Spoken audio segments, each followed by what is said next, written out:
You are listening to the Managing Violence Podcast, the internet's leading podcast on all things self-defense, personal safety, and violence management. I'm your host, Joe Saunders.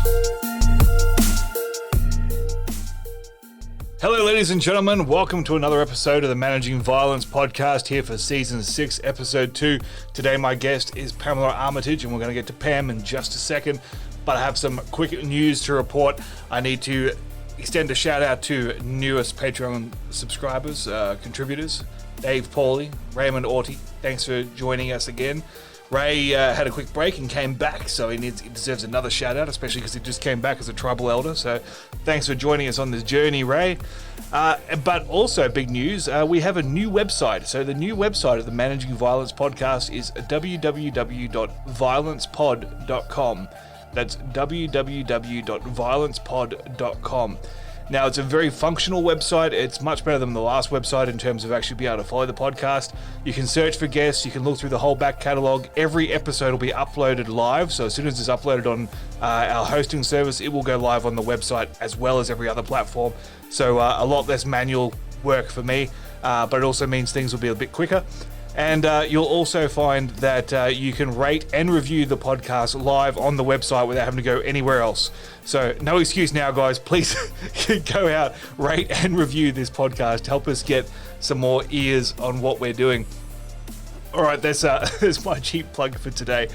My guest for this particular episode is Pam Armitage. Pam had an unconventional background when it comes to the self-defense, martial arts, combatives world, in that she wasn't trained at all as a martial artist. She was a dancer and model, and we talk a little bit about the culture of abuse and trauma that exists within dancing and modeling, and a little bit about what we can do to safeguard people in that environment.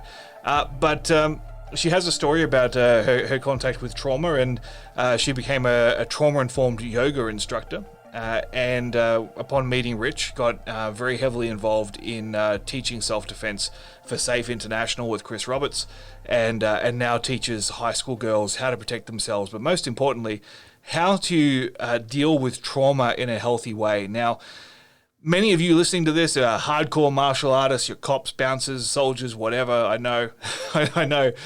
This is important. If you teach other people, then you have to understand that a high percentage of the people that we train are going to be recovering from some form of trauma in their lives. And if we don't know how to safely and effectively navigate that, to help them through that those barriers and to help them recover from that, then what we're doing is really ineffective. We're not improving their quality of life. We're not making them safer. We're not really achieving anything if we can't break through that trauma, or at least be sensitive and aware enough of it so that we don't accidentally trigger it and undo any good work we may have already done. So this conversation is super important. I know I've said that a few times, but I really feel this is a very important conversation. It's an area that I personally am trying to upskill in because I think it's really important to my development. And certainly, I know there are students I could have done better by over the years had I had this knowledge 10 years ago. Anyway, without further ado, here is Pamela Armitage. Welcome to the Managing Violence Podcast. I'm joined here by Pam Armitage. Pam, thanks for joining us. Thanks for having me. Glad to be here. Yeah. You actually have been a very requested guest. It was interesting. I created a bit of a poll in our Patreon group for contributors to sort of to vote on who they wanted to hear from in Season 6. And your name was in there in amongst a lot of other well-known names in the self-defense community, and you actually got the most votes over, just gave a brief bio about who you are and what you do. And there's a lot of interest in your story and in trauma-sensitive self-defense, which I'm sure we're going to dive into in depth. So I'm really happy to have you on here because you're not the big name, but I think what you're talking about is super important and really interesting and a neglected area of self-defense. So really happy to be able to play whatever part I can in getting the message out. Great, thank you. That's very nice to hear that I was requested at that level. That's great. Yeah. I'll tell you offline about some of the names that you trumped in the voting, just for the sake of your own ego. and keep my head, an average size here. Yeah, I don't want to put those names on the air just in case they get insulted. But anyway, Pam, so you don't have a conventional background, I guess, compared to many of the other guests that we've had. So tell us a little bit about your story. How did all this get started for you? Okay.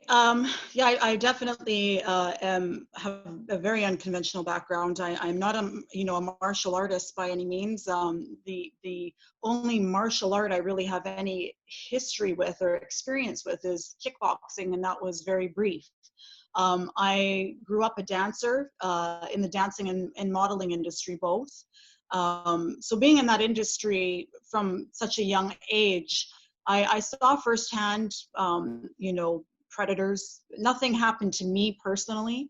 I've been very fortunate in that way. I always had, uh, my parents around me. And I was also kind of the mother hen when I got a bit older in those industries. And because I saw what was going on and I looked out for others. So I always hesitate when I get asked to share my story because of how I got into this, because I'm not sure where to start off on, because there's so many various points that I could start with. So as far as teaching history goes, I started teaching when I was in high school dance. I started teaching as a teacher's assistant, and then I taught dance for pretty much up until I moved out east here, various styles of dance. But as far as getting into the self-defense industry, that came from when I met Rich. My interest came through meeting him. About almost 10 years ago now, I had a very good friend of mine who was sexually assaulted, one of many, but she was one of the few who she made contact with me immediately after this event had happened. And kind of in the aftermath through that, we spoke about self-defense. The topic of self-defense came up. So we started, doing some research on self-defense, and to say we were overwhelmed is a complete understatement.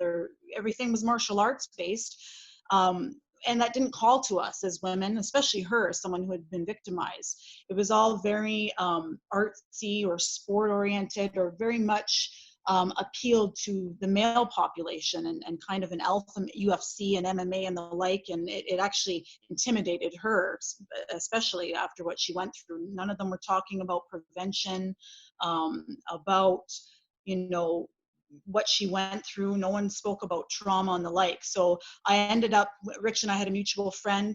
He introduced me to Rich via Facebook, and I kind of found Shido that way. So I ended up finding Shido, and then Chris, of course. And as time went on, life took over, and it really took over. I had been in an abusive marriage at the time, not physically, it was emotional abuse.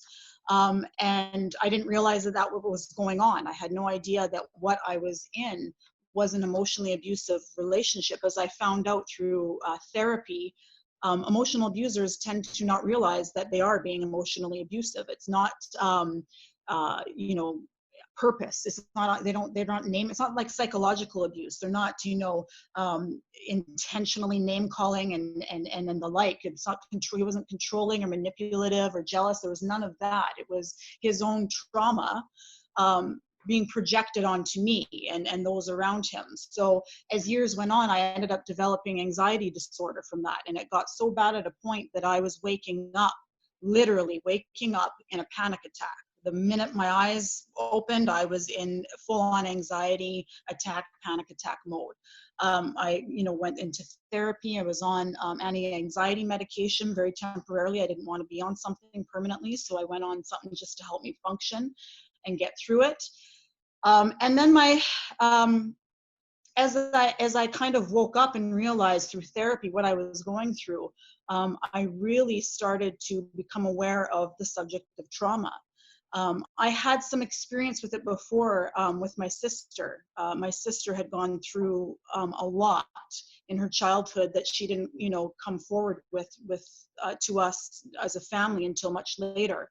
She was actually molested by her best friend's brother when she was 11 and he was 14. And she kept it to herself. We're a very close family. But this trauma and her not dealing with it, her not speaking about it.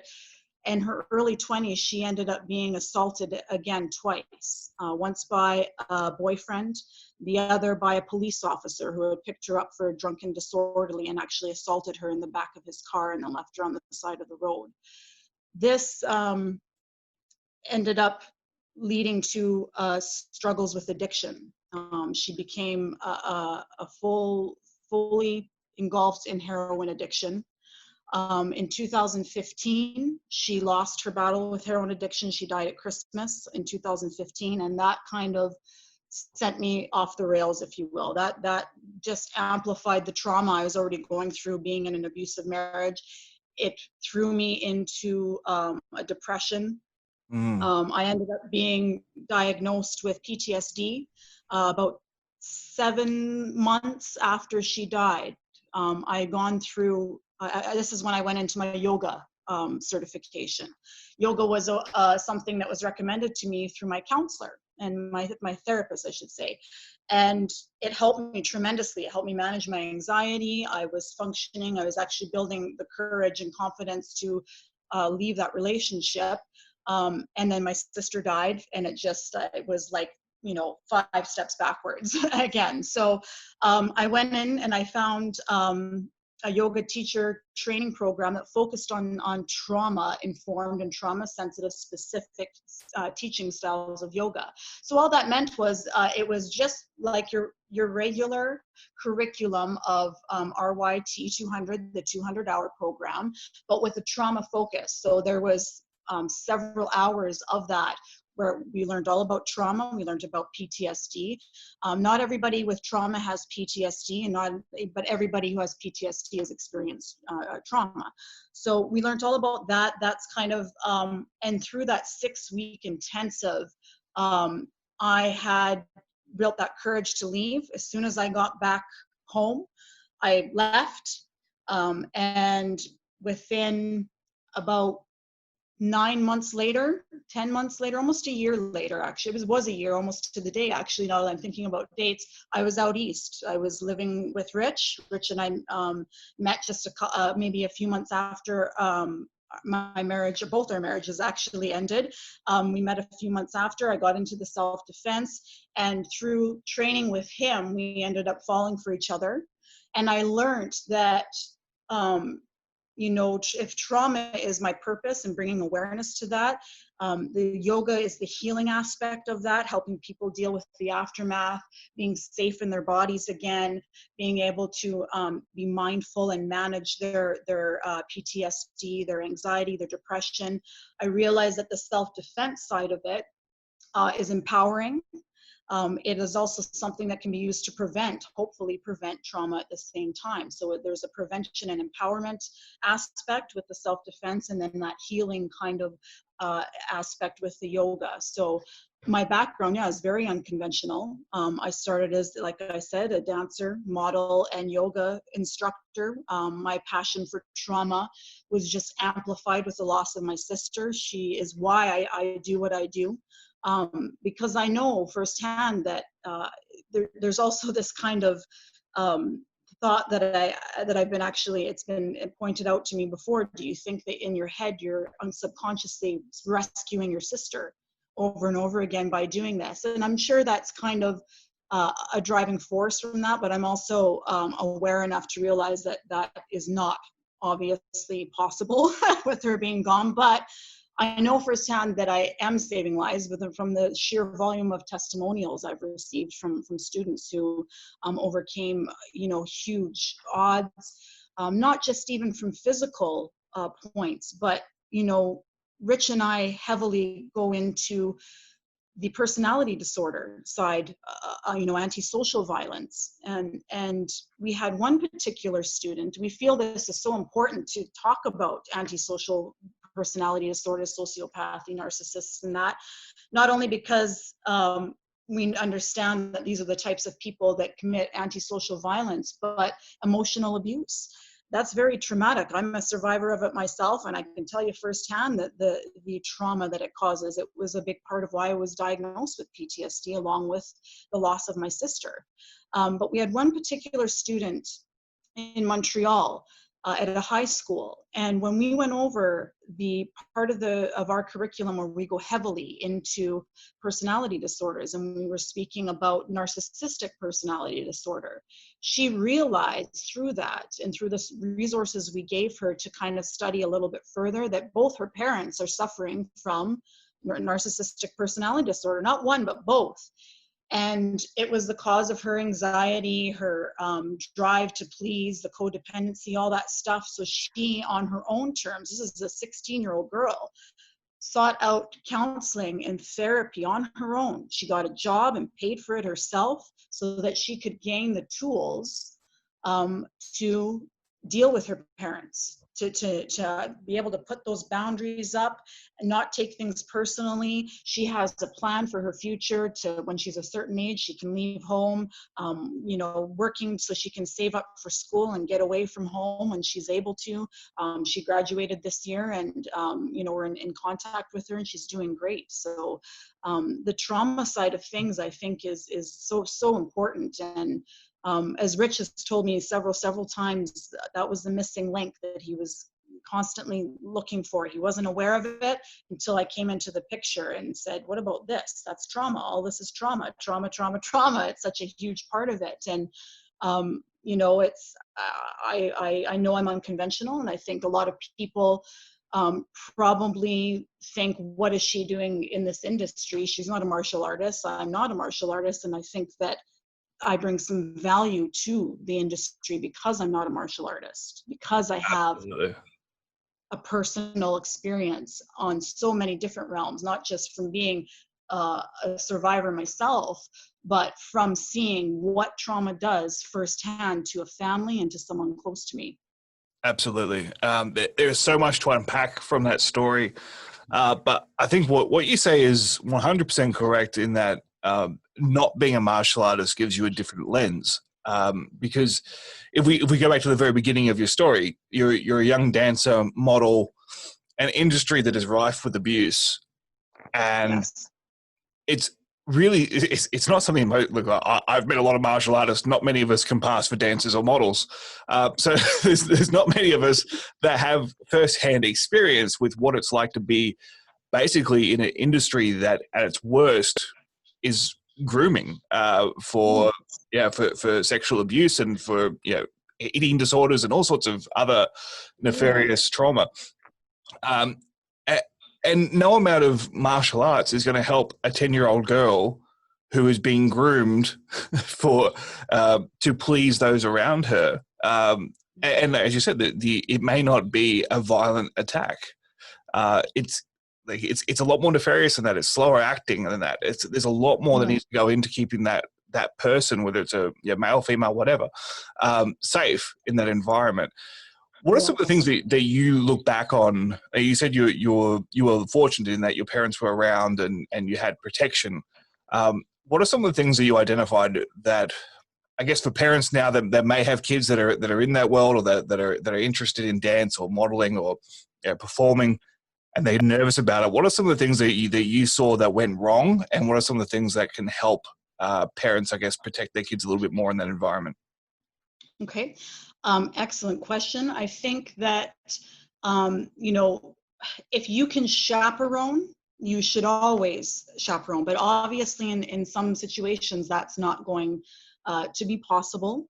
And also, kids are going to grow up into mature adults or young women and men, where they're old enough to go on casting calls and auditions and performance and the like on their own. So you need to give them the tools to recognize warning signs.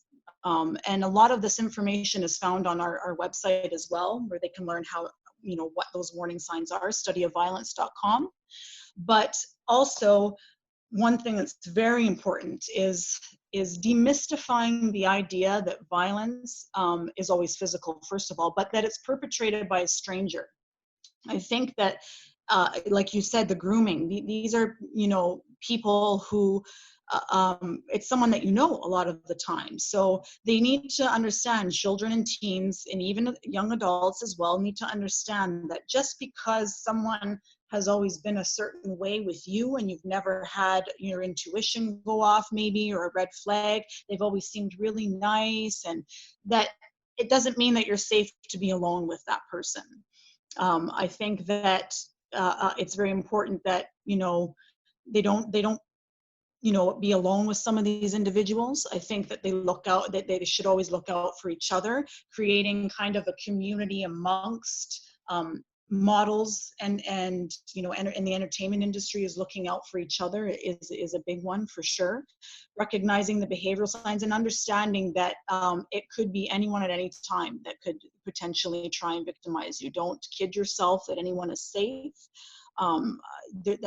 We can, as being in the industry, we understand how many times have we heard, never in a million years did I think so-and-so would do this to me, yet here I find myself in this position. So, chaperoning if you can is very, very important. And I honestly would say that should be kind of a deal breaker. You're not auditioning my kid, you're not meeting with my kid, you're not doing personal one-on-ones with my kid unless I'm there supervising. And if the schedule that you want doesn't work for me, well, that's too bad. You're going to have to work around it, because the fact of the matter is that in that industry, if they have the talent and they are wanted by the producers, the teachers, whatever, they will work around and bend over backwards with the family if it's really about the talent. If it's not, they're going to try and manipulate because they're going to want to groom and the like. But they also will go after the vulnerable ones, right? They're the ones that the parents are absent, and that's kind of what they look for, why they're quote unquote easy prey. So being present, talking to your kids about it. If anyone makes you uncomfortable in any way, it is so important that you talk to someone, that you let them know, because you can't let people get away with that. And it's important that the powers that be involved in those industries are aware of what's going on, because it's not always the ones that are at the top, right? Sometimes it's, the person in wardrobe who's kind of invisible and nobody really notices them, right? But they're dressing someone backstage and they, make an accidental slip and the like. And it's very important that, accidental slips can happen when you're doing a really fast change. But if it's happening consistently and all the time, that's something that, I can tell you from not personal experience with me, but being backstage, that I've seen wardrobe individuals fired from their jobs, both in the dance and in the modeling industry, backstages, for inappropriate grabbing and touching and trying to pass it off as, oh, it's just a quick change, when in fact this is one time, two times maybe, but consistently, and it's always the same individual over and over again. That's not a coincidence.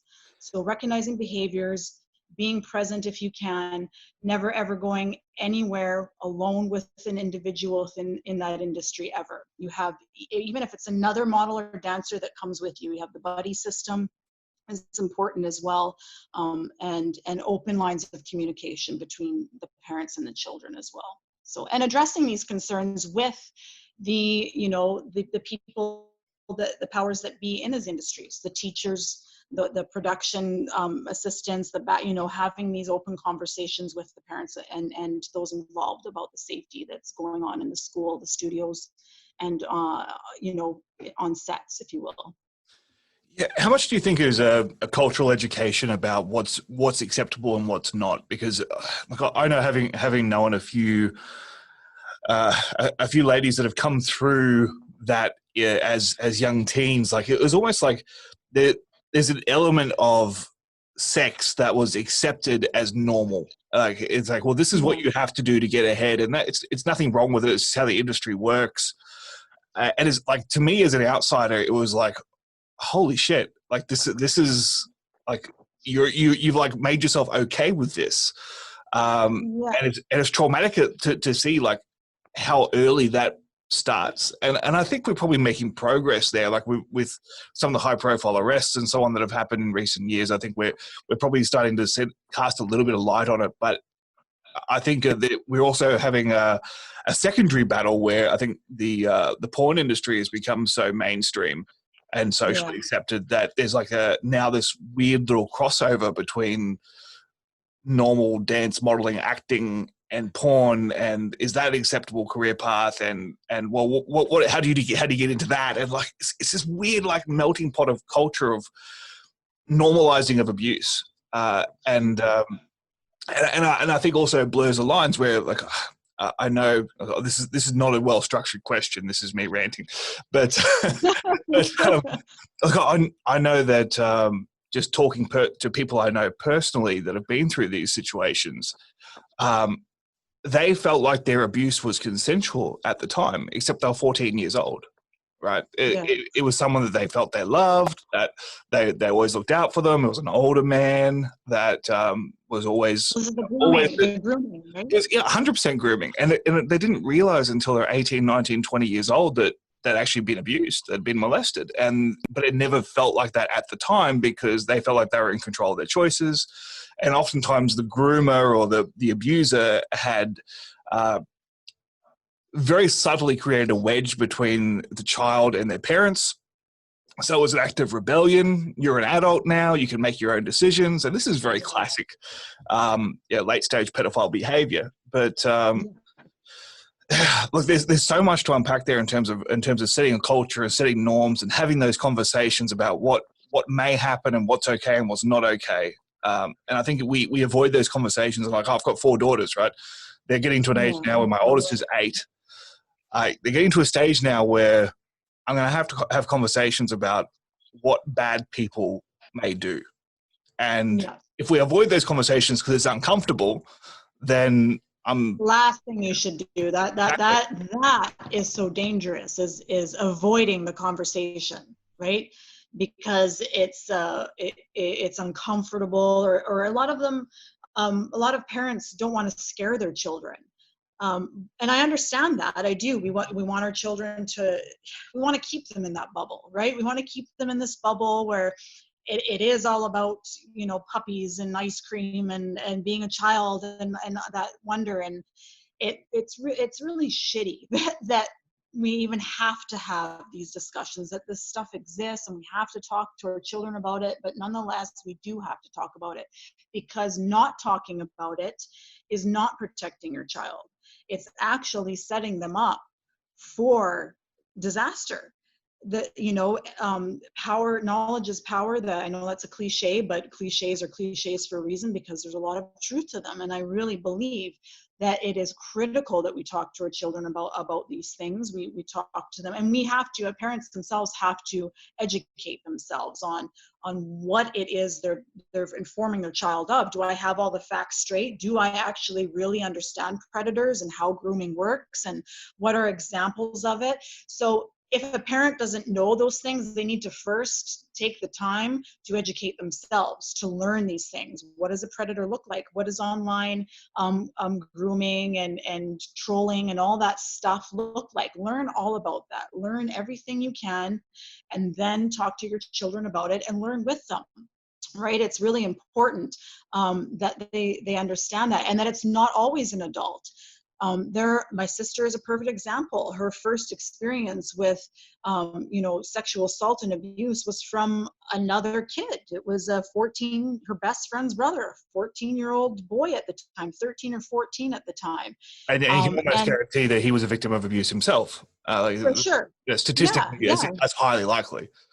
Very, very likely. And that's one thing I don't think is spoken about enough and people don't realize. But if you look at stats on sexual predators and perpetrators, there is a significant peak, if you will, or there's a significant number where that age 13, 14 to 21 is quite high. There's a lot of perpetrators that are under 18. They're teens or young adults, and young teens and kids themselves. So that's important to address, that it may not be an adult that does it. Even if a kid or a teenager does it, it's still wrong. It needs to be addressed so we can get them help. That's important, is how we word it as well. If it is another child or a teenager that does it to you, it's really important that you tell us so that we can get them help, so that they don't end up growing up to be that bad, quote unquote, bad person, right? Or the bad adult, if you will. Yeah, sorry, just to pause you there, I think that's really worth exploring as well, because I know we sometimes, and like I'm 100% guilty of this. I can tell, like, and especially as my girls become teenagers, it's going to get worse, right? As the protective dad, like anyone who Yeah. touches you is going to go to jail, or they're going to be in the ground, like that kind of macho Yeah, protective dad thing. bad boys too. When the guy comes to to 100%, take his right? daughter out, that It's scene there, bubbling yeah, to the surface, right? yeah, But I want them to be able to have the comfort to come to me or their mom or a teacher or whoever, and just flag if someone is not acting appropriately yeah, without worrying that if I say something, I'm going to ruin their entire life. yeah, yeah, Yeah, and look, if they're talking about a boy they know who is a victim of abuse, like you don't want to have that person locked up in jail for the rest of their life and registered as a sex offender if what they need is counseling and therapy to get over their yeah, own abuse. And I think that's really important that we have those conversations and we let them know that if someone isn't quite right, you still need to flag it. It doesn't mean that you're locking them up for life. It means you're getting them help. yeah, exactly. And there is that high potentiality that, you know, if it is another kid or a preteen or a teen or whatever that is doing it, that they are being abused. But then there's also the fact that it could be and is also a good chance that it's due to a lack of education. They've never really been taught boundaries, consent, what is inappropriate, what's not, how to respect. It doesn't necessarily mean that they themselves have been abused. It's that maybe they were never shown, they were never told, and you know, their education is coming from their telephone and they're looking at porn at the age of 13, 14, and they think, I mean, a lot of porn is completely degrading to girls and women. And I mean, as we know, because it's become very public, there's a lot of, you know, it's not consensual. A lot of what is on Pornhub, for example, these are underage girls. They say they're 18, but they're not. They're not. And you know, teens and preteens are learning about sex and boundaries and consent way too much through Pornhub. And it's not real. A lot of these girls, what's actually happening on, and the guys as well, is it's not consensual. And if that's a problem as well, because if there's a lack of education there, that also needs to be addressed. And that form of rape and sexual assault, the ones that are based on, you know, cultural conditioning or a lack of education, I believe that we can outbirth and we can lower the numbers significantly, because it's not rooted in, you know, antisocial personality disorder, sociopathy. It's a lack of education. They were never shown. There, as we know, the teenage brain is a nightmare, is going through. So there's all, you know, it's very hard to understand. They're very reactive, right? They don't see past their hand and the like. So I think that is really important that our kids learn and are told, if it is another kid, it's a teen, a preteen, come and talk to us so that we can get them help, so that they don't escalate and end up really hurting someone even worse, so that we can help that person. And I think too, as a parent, to recognize the signs, because even if you are a close family, even if you have open lines of communication, my family is a perfect example of that. We're a very close family. My parents were always very open.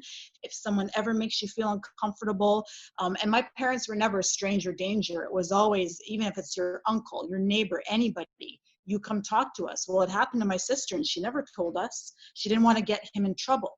So I think, but there would have been warning signs. Her behavior would have changed. So I think also for parents to recognize when your child is, you know, behaving strangely or reacts when you mention a certain person's name, or do you want to go over to so-and-so's house, and they're usually very excited and now they're like, no, no, no, no, or they're very withdrawn. Any kind of, even the most minute, minuscule change in behavior, or your intuition goes off, you got to address it right away. And keep that communication open, and it's so important to get to the bottom of that. Yeah, and I think it's also very important to be persistent with it and to keep trying different angles because they won't always tell you when you first ask the question. I mean, but and maybe it's somebody else that you need to bring in, because maybe they're not going to talk to dad about it or mom about it, but maybe there is a younger person in their life, maybe even a sibling, like yeah, a sibling, someone, like something's going on weird, can you please, we need to find out if something's up so we can help them, and you know, explain that to them. So it's important that we keep at that. Yeah, I mean, just to share a personal experience from last year, when my oldest was just heading into first grade, I mean, like her second year of schooling, her whole behavior changed, like really suddenly. She didn't want to go to school anymore. She loved school the year before, didn't want to go to school anymore. Every morning was an effort to drag her out of the car and to get her into class. And she was completely withdrawn. She'd been really extroverted and friendly, and now she was very introverted and not making friends, and every day was a bad day. And we got really concerned. We're like, something's happening like this. Sure. You know, if she was 14 and and these things were happening, we're like, yeah, she's a teenager. But as a 7-year-old, you're like, this is very weird. Yeah. Right? And it took us 6 months of poking, prodding, asking questions, talking to her teachers, finding different ways of raising subjects. You know, talking about, has someone done something that made you feel weird? Has someone hurt you?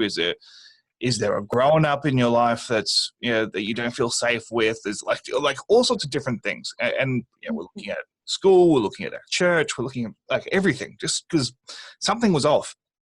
It took us 6 months, and eventually it came out like late at night. She was in trouble for something, like picking on her sisters or something. And she eventually broke down and told us that she was being bullied by these older kids at school. Right. And like, partly your heart breaks because your 7-year-old's being bullied, and the other part of me was rejoicing that it was just bullying, right? So, okay, all right, they're just picking on her, they're making you feel, okay, cool, we can address that. But it took 6 months for her mum and I, with the help of teachers, we had school counselors, and it took 6 months and a completely unrelated circumstance to get that breakthrough to find out what was going on. And it took us a month to address it, to identify who the kids were, and they were 9-10 years old themselves, right? So it's not like it was and they're being bullied at home. That's learned behavior, right? It's projection, if you will. And as it turned out, I mean, they thought they were playing a game. They were chasing my daughter and her friends around, and it was all a big game to find the little kids and chase them and make them hide, But for my daughter, she was terrified. Gotcha. Well. Yeah. But that's 6 months, right? That's, and it took you that long, right? And I probably aged 4 years. Yeah. Your hair got a lot grayer, right? A little more lines on the face just from the stress and wondering. I didn't trust anyone for that time. I was like, who's doing something to my daughter? Like, everyone's a suspect. You're 100%. Like, I'm like, okay, who's the nicest person? Who's the nicest person in her life that I would never suspect? Like you're the top that's of the good thinking, though. That's good thinking, because that's how you should be thinking. It's like, because it's it's not the cauliflower ear guy hiding in the bushes. It's that the trust is built, and like you were saying earlier, the grooming and the like. So you're going to look at the really nice individual. That is who people should look at. That's not saying they're all like that, but absolutely you had the right thought pattern there. So moving on, I think it seems to be like there's a period of time, especially with young women, and I think we'll focus on young women for the sake of the conversation, because that's obviously you've been a young woman. and you're one of a few guests I've had on the show that have been a young woman. But I find that it seems to be like late teens, early 20s, where I guess the realization of abuse occurs, in that it's like, oh, okay, I've actually been through something. And so sometimes it's a little bit later than that. It might be late 20s, where they've come out of a long-term relationship or a bad marriage or something, and they start looking at, okay, how do I fix this? Like, what do I do about it? How do I stop being scared of people? And I think as you mentioned, like you can look to like, well, the Band-Aid solution is, I'm scared of violence because of what's happened to me, or I'm scared of being victimized. Therefore, I'm going to learn how to fight and defend myself. And it takes a very special instructor to be able to facilitate that physical skill acquisition while at the same time actually healing the underlying cause. Yeah. What should women that are in that position, that are trying to overcome these fears and concerns, what should they be looking for when it comes to picking the right place to learn? And is that even where to start? So first and foremost, in order to heal, in order to manage the fear, because trauma is not something that you get over. It changes you forever. And trauma isn't the event itself or multiple events. It is the inability to process an event, for lack of better words, properly or in a healthy manner. You didn't process things in a healthy way. You couldn't. Your brain was not able to process what happened, and the aftermath of that is anxiety, depression. It can end up being PTSD for some people.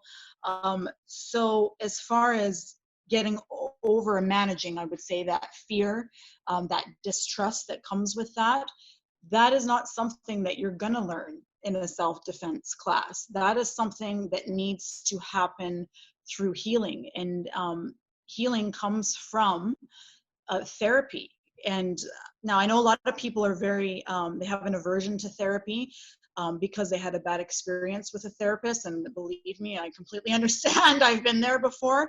And I would just like to remind people that therapists are human beings. And being a human means they are fallible. They're not all therapists and counselors are created equal. And not all of them really have even an understanding of trauma and psychological trauma at all. I've heard of renowned people in the field of psychiatry that don't even know what the ACEs are. ACEs are adverse childhood experience, which can be a measuring tool, if you will, for future mental health issues, physical health issues, and the like. They don't even know what these are. That's unbelievable to me, but that's a whole other thread. We won't pull that. So it's important to find a therapist or a counselor. This is part of healing. A trusting relationship, a relationship of trust with a therapist who specializes in trauma, specializes in psychological trauma, who has a keen understanding of it. And you might, like I said, have to try a few, but this is a relationship that you're building with someone for the purpose of healing and managing that fear and that distrust. So just like any other relationship, a friendship, a romantic relationship, sometimes you have to try a few different people to find a right match. That's true of any relationship. Like I said, friendship and romantic as well. And a therapist relationship is the same thing. You need to try a few different ones sometimes to find that right fit. And as well, having that open conversation and open relationship with that therapist is very important. So first, therapy. That is so important. There's a lot that people can do on their own as well, and there's a lot of great online resources. I know some people, no matter how much you try and convince them to seek out therapy and counseling, if they're not ready, they're not going to do it. So what I would then recommend is that you seek some online sources. There's online therapy that you can do as well, where you're not face to face with someone. Maybe it's through the phone or through chatting online, and that can kind of build that comfort level a little bit. There's books that you can read as well. I really like an online source, Dr. Nicole Pera. She's known as the holistic psychologist. She really takes things beyond what the medical community and what the textbooks tell you what therapy looks like. She's very much expanded beyond that. I think that she's brilliant. So that is key. That is first. You have to have that healing relationship with therapy so you can understand how the mind works, why you're reacting to the way that you are, the feelings, where they're coming from, that you're not alone. Support groups are really great as well. I think it's very rare that someone is going to find a real honest sense of healing right from a self-defense class. That can even be dangerous, I would say, for some. It can give them a false sense of empowerment, a false sense of healing. Because it's one thing to hit a pad, it's one thing to train in a class, and then you find yourself in a situation And you know, if you hadn't dealt with what you've gone through already, you may freeze, because you're going to think to yourself, holy shit, I can't believe I'm finding myself in this position again. And you're going to start blaming and self-blaming. So in order to get through that shame and the self-blame that comes from the trauma, it's inevitable, it's part of trauma. We need to be able to have the tools from an expert to manage that and work through it first, so that we don't find ourselves, you know, being triggered all the time. And a class can be very triggering for some people. So Absolutely. as far as, you know, finding the right individual, I think that self-defense trainers should be trauma informed and sensitive. I think that they should take, it's not just reading books and learning about trauma. I think that, you know, getting trained and certified, and having some training through someone who specifically teaches teachers how to be trauma informed, you know, what language to use and not use. And I think that, you know, survivors of violence should seek out and ask, what do you know about trauma? Flat out ask the instructor, you know, shop around for the right instructor. What you're learning matters too. Martial arts is not self-defense. I'm not going to go on a tangent about that, but that really go listen to Rich's episode a couple of seasons ago. Like, oh, go to, you know, about that. Yeah, go to, and I'm not knocking martial arts. I have a huge amount of respect for them. They're martial artists are incredible athletes, and the discipline and the like. But I think that women should seek out online sources, and our website is a great one for that. You know, studyofviolence.com. There's a lot there that can maybe just, and I've heard it from countless testimonials, from even friends that have been through a lot of hell. Unbelievable stories that have gone through the website and have told me, just reading the Foundation of Violence course, I don't know what clicked in my head, but I suddenly realized that I have more strength and I'm more powerful than I realized. I didn't realize it just from reading that course. So I think that's important, is that, you know, seek out some online and respect your own personal boundaries and baby steps, right? Don't rush into things. Your boundaries are important, and healing is a journey. It's not a destination. It comes through small daily acts, promises to ourselves, and being kind to ourselves as well. It's a huge part of it.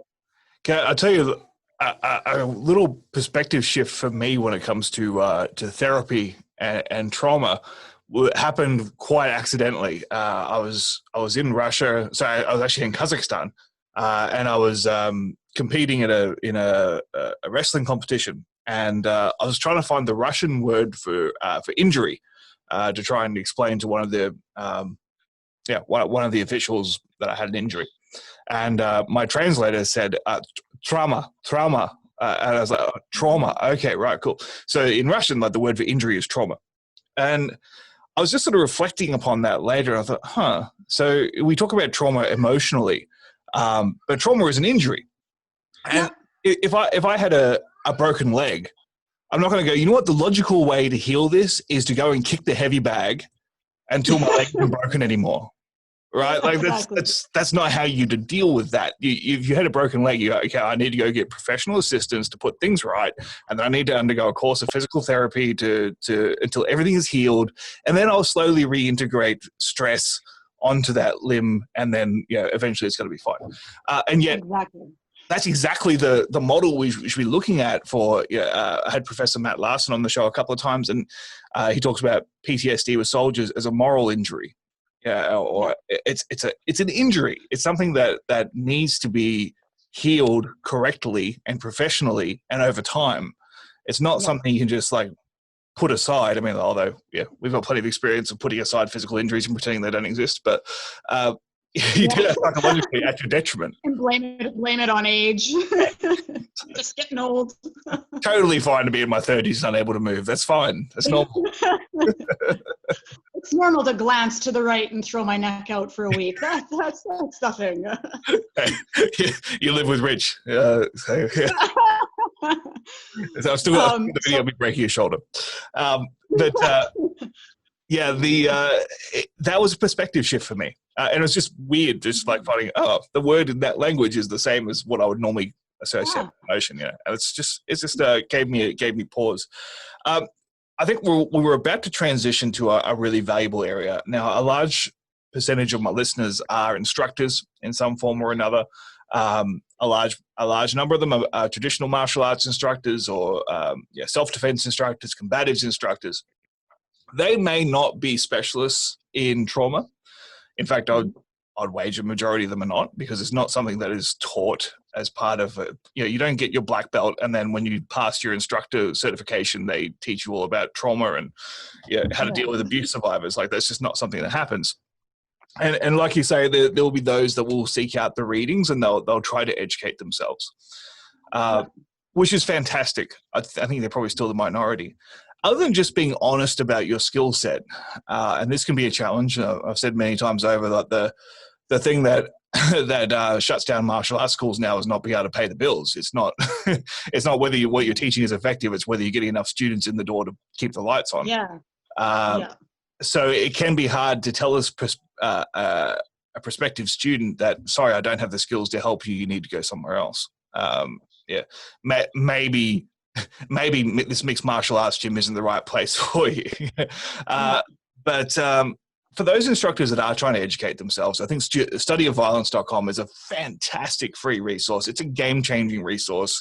I've talked about it before when I had Rich on the show, but if you've missed that, make sure you go and check that out. It's completely free. There's no ads. There's no data collection. Like there's no email spam. I wouldn't even mind if I got email spam, to be honest. But just delete it. There's no captures. It's there's free. nothing. There's nothing. You're there, and you don't have to enter an email. It's just you go there, and the courses are there for free. Yeah, and it's professionally shot. It's professional. It's high quality. I mean, I've paid for courses that was a guy talking to his webcam, and this is a lot better than that. So I highly endorse that. But for instructors out there that are trying to do the right thing by their students, knowing that they will get a certain percentage of students through that are abuse survivors or are coming back from some sort of trauma, what advice do you have for them? So one thing I wanted to just point out to what you were saying before about trauma and physical trauma. The word trauma is actually derived from the Greek and Latin word for wound. That's actually where it comes from. So I just wanted to kind of add that. I thought that was very interesting. Yeah. You picking up on that was very, very true. So as far as instructors going and how to approach that, definitely it is very valuable to educate yourself on it. The readings are important for sure, but I think that establishing a safe environment, that is the key part of being trauma informed and trauma sensitive. Understand that there are certain things that you could say or do, like touch, for example. Physical touch is sometimes a no-go for you shouldn't be touching your students, no matter how innocent, even if it's to correct. There should always be consent. You always take consent into consideration, right? So I think establishing your class right at the beginning of class as a safe environment, that they have the control and choice to excuse themselves at any point, whether it's to go outside and if they feel triggered or something upsets them, because that can happen. And sometimes they don't know what's going to trigger them. For some people, they have no idea, it just happens. So it's important to establish at the beginning of class that this is a safe environment. Point out where the exits are, right? There's an exit here and an exit there. If at any point in the class you need to leave, excuse yourself, you are free to do so. You do not have to ask for permission. Even if I'm in the middle of talking or someone else is, you don't have to ask permission. Please feel free to leave at any point. These are where the bathrooms are. If your studio or school is on a very loud, noisy street, or there's anything outside noise that could kind of, interrupt, point that out. You may find that, around this hour, or sometimes there's some foot traffic. So if you suddenly, hear loud voices or blah, blah, blah, it's just, prepare them for any kind of unexpected to them noises and activity that may happen. If you do get to a point in the physical portion of things where there are corrections that are happening, that you need to make a correction, just ask them firsthand. Don't correct in front of everyone. You don't want to single anybody out, but just say, ask me, may I make a correction here? Is it okay if I just touch your arm here? It's totally fine. If not, you always want to make that consent, take that consent approach. You don't just touch someone. You don't just single them out in front of everyone, that kind of thing. And this is for anybody, because there's a lot of trauma walking around, traumatized people walking around. And just because a student has not told you beforehand that I've been through this doesn't mean that a student in your class hasn't gone through some things. So I think every class should have a trauma-informed and sensitive approach. This is very a nutshell version of it. If you are the type of instructor that is sharing stories of students that have survived certain things, the language that you use matters. We want to maybe be very careful about what details we share. It can be very triggering. And it's not just to make sure people come back and take your class, because if they feel safe and they feel that they trust this environment and trust you as an instructor, not only are they going to keep coming back to you, but as women, we know a lot of women who have been victimized and who have been through things. Almost every single woman in my life has been through some sort of sexual assault or abuse in some form. So you also have that power of word of mouth. Hey, you should really come to this class with me. That's really important. So there's a lot that people can do, but I would really recommend a couple of readings. One vital reading is Trauma and Recovery by Dr. Judith Herman. She talks a lot about trauma and recovery and triggers and the like. So there's a few different readings out there, but there's a wealth of resources online that can help instructors learn a thing or two about what to do's and the what not to do's kind of thing. So, and of course I'm always there to you can reach out to me as well. And I'd be happy to, no matter where you are in the world, give you some lessons on how to take that trauma-informed approach, because it really is, there's a lot to it. Awesome. And look, I know, I can feel it. This won't even go live for 10 days, but I can feel in the future there were some martial arts instructors that just got their feathers ruffled about the idea of having to let people leave during the middle of classes and having to ask permission before you practice technique. What I will say to them is we spout a lot of cliches, and one of those is empty your cup. What you are doing right now may not be the best thing for your students just because that's the way you were taught. And we have to continue to evolve. And we know 100%, as you said, a portion of our students, no matter what style we teach, no matter what our aim is, are going to be coming from a place of abuse and trauma, whether that is something that is consciously in their mind or not when they choose your school. 100%. And if you're going to say that, as an example, I know of a jiu-jitsu instructor who had a female student, a new student, have a panic attack because on her first class, they were doing techniques from the guard. And she was asked to lay down with a man between her legs. And they knew nothing about her background whatsoever, that no other than the basic physical injury screening form. They had no information. She had a panic attack and she left. No one came out to see her. No one followed her to see if she was okay. And I remember seeing this discussion in a forum about how should I have handled this? She clearly wasn't cut out for jiu-jitsu. And I'm like, okay, if it made me so angry because I'm like, okay, well, what is your goal as an instructor? Is your goal to help people improve their lives? Because if your goal is to help people improve their lives, then you can't say, well, you're not cut out for that because you're not strong enough to do jiu-jitsu. You're too Yeah, broken for really jiu-jitsu. contradictory to Who are what you there for? Like, who are you there for? What are you trying to help? Are you only trying to help strong people?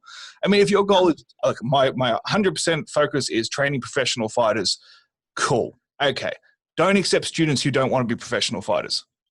Because I guarantee she didn't sign up saying, I really want to fight in the UFC. or have separate classes, Yeah. right? Have a separate class, have specific classes for this and specific classes for that. And then the classes that are just for learn to be a professional fighter, you don't take a trauma-informed approach to it. But in your other, recreational or for women or whatever, then you should take that professional approach. And yeah, that's very unfortunate to hear. Yeah, and look, it was a couple of years ago, but I still distinctly remember that conversation and like FYI, if you are training professional fighters, I know a hell of a lot of professional fighters that are victims of trauma, by the way. 100%. Especially young boys. Yep. Yep. And so, you're training soldiers and police and the like. Well, hello. Yeah. You don't think they have trauma? They for sure have. Rich has shared, I can't even tell you how many stories about working with bodyguards and bouncers and the like, and that they, were triggered from something, in a demo and the like, and didn't even realize it until after. So, but it's important too that I think that we don't shame the instructors out there that don't know, because there was a time where we didn't know the things we know now as well.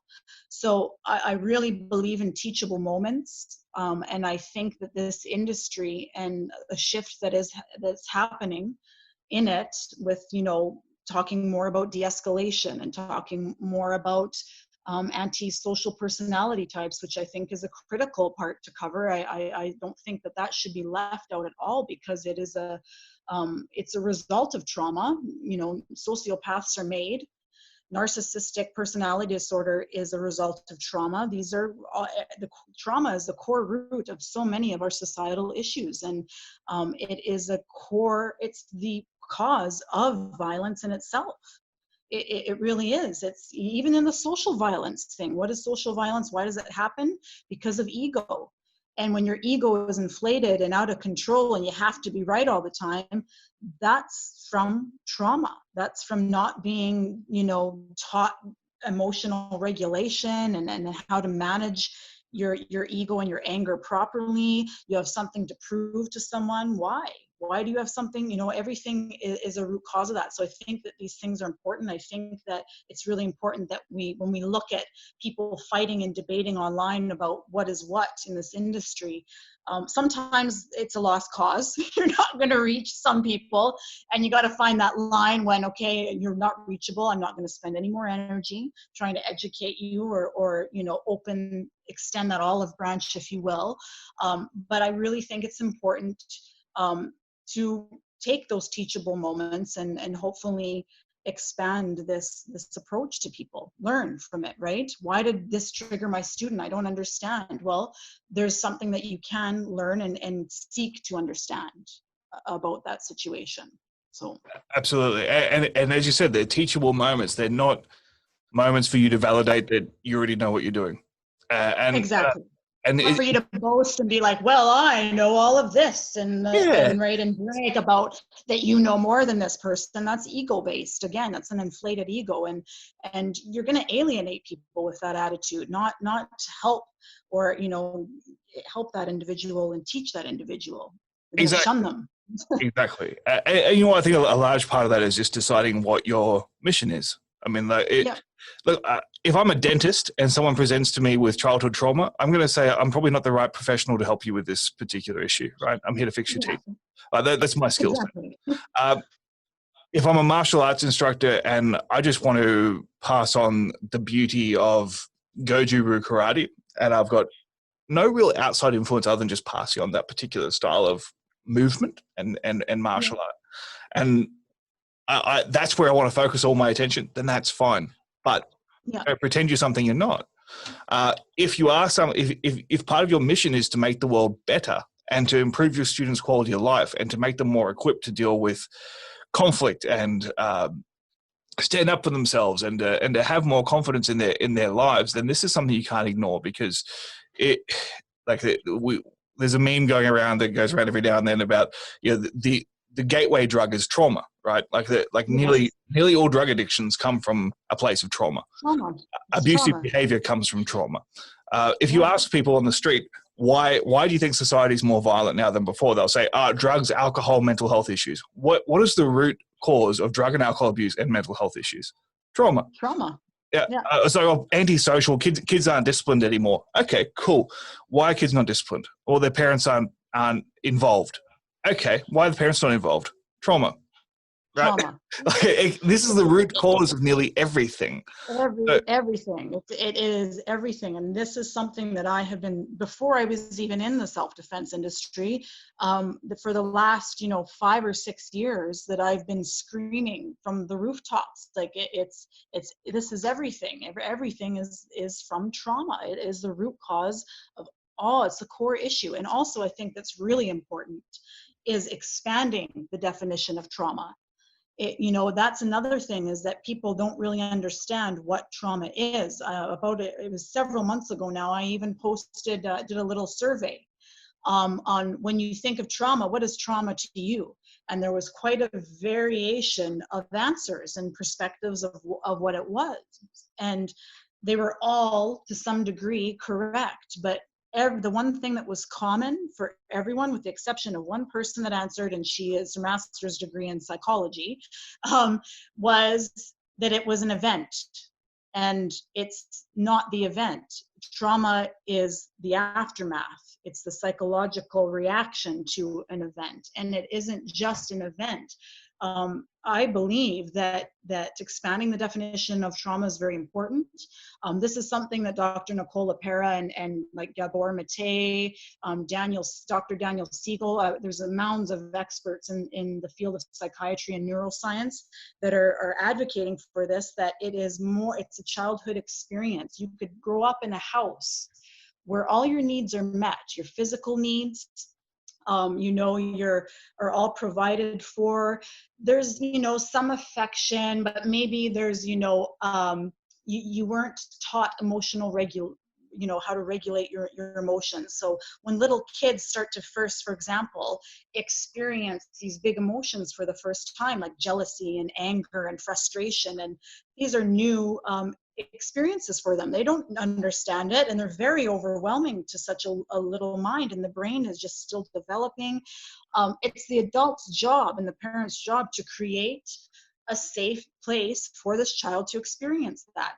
But what often happens is that they're shamed for it, right? It's just kind of the same thing as forcing a child to hug someone that they don't want to. That's violating and teaching them from a very young age that their boundaries don't matter, that what a very distorted view of what consent is, for example, and violating a child's privacy, boundaries, and the like from a very young age all into adulthood is traumatizing. That is trauma as well, and it leads to being susceptible to abusive relationships. Why? I was never taught boundaries properly. I was never taught to communicate properly. So now when I have all these overwhelming feelings, I'm emotionally abusing my family because I was never taught as a child how to express my anger in healthy ways. And these things also lead to physical illness, which the evidence towards that is overwhelming. When the Body Says No by Gabor Mate is an excellent book that talks about that. So I think expanding the definition of trauma is important as well, so people really understand how prevalent it is. I personally believe, and I know that I'm not alone in this, that we are living amongst an epidemic of PTSD and psychological trauma. And like you just said, and I've said for a long time, it's the core issue of so many of societal issues. That's the evidence right there that this is an epidemic that we're seeing. Yeah, and I think the events of this year are only going to lead to more. So I think that what you're doing is so super important, and I think it is a necessary evolution for the self-defense industry. And I think it's something that is well past due. So, I certainly never let anyone shame you for not being a martial artist, because you're contributing more than a hell of a lot of martial artists I know. So, on that note, if people want to know more, where can they book you? Where can they engage with you? How do they get in touch? Okay, so first of all, I would definitely direct everyone to our free online resource, www.studyofviolence.com. Lots of free resources on there, lots of great information. Myself, they can find me on Facebook, Pamela Armitage. If they know who Rich is, they'll find me through Richard Dimitri's page, right? So they can find me, Pamela Armitage, on Facebook, on Instagram. They can find me as well in there, and that is pamela.armitage.sv. SV is in Studium Volunteer, which is our Latin for study of violence. So, and again, they can find me if they have trouble. Just go to Rich's page and you'll find me tagged and a lot of stuff on there as well. So I'm on LinkedIn as well. Again, just search Pamela Armitage and study of violence. You'll find me on there. Twitter. I think my Twitter handle is... It's old. It's Palm Strike Pam. Palm Strike Pam, nice. Yeah, Palm Strike Pam. So it's hard to find one that's not used on there. So I thought it was gonna be like Sexy Girl Star 97 or something. No, not quite that old. Not like an old. Time to change that. I always find it amusing now when I see people that have the email address you can tell they set up in high school. So those are great. My email I've had since high school, and it's pamarmitage@hotmail.com. Well, you were very forward thinking at the time. I'm so relieved I didn't make it something ridiculous like some of my friends, Booty Girl 79, and oh my word, All right, fantastic. Thanks for your time, Pam. You're going to stick around and do the bonus questions for Patreon contributors, but for everyone else, I'm sure I join them in thanking you very much for a very important conversation.